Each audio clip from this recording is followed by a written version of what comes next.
La vigilance reste le mot d'ordre à suivre pour ce Mawlud édition 2024. Le contexte épidémiologique marqué par la menace de la variole du singe pousse les autorités sanitaires du pays à redoubler d'efforts sur la prévention. Cette année, l'importance par rapport au dispositif, c'est la vigilance.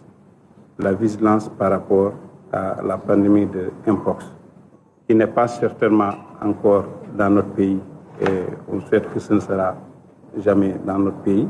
Comme chaque année, des moyens humains et logistiques sont mis en place par la tutelle pour bien prendre en charge tous les cas éventuels. Des urgences aux autres pathologies. Près de 3000 agents sanitaires sont déployés en plus des volontaires de la mairie. Par ailleurs, 69 postes médicaux avancés, 7 postes fixes, 64 ambulances dont 8 médicalisées et des services d'urgence des hôpitaux renforcés, sans compter le SAMU municipal et la Brigade nationale des sapeurs-pompiers seront mises à contribution, surtout pour la prise en charge des accidentés de la route.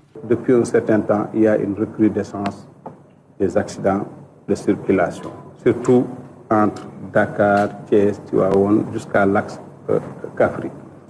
Donc, on a fait de sorte que le dispositif sanitaire qu'on a mis en place prenne en compte cette préoccupation liée aux accidents, surtout avec les urgences médicales qu'il faudrait prendre en charge. Pour ce qui est du nouvel hôpital El Hadji Malick Sy, le ministre rassure qu'il sera réceptionné d'ici la fin de l'année. Cet hôpital, moi, je pense, sera vraiment d'un grand apport pour non seulement la ville sainte de Tivaouane, mais pour toutes les populations environnantes. Et il ira même au-delà de la région de Thiès pour polariser une région comme Louga, parce qu'on a Kébémer aussi à côté. Déjà, dans la ville sainte de Tivaouane, où sont attendus des milliers de fidèles pour le Mawlud, c'est l'effervescence. D'où l'anticipation dans la mobilisation et la coordination des moyens humains et logistiques pour assurer une meilleure prise en charge sanitaire des pèlerins.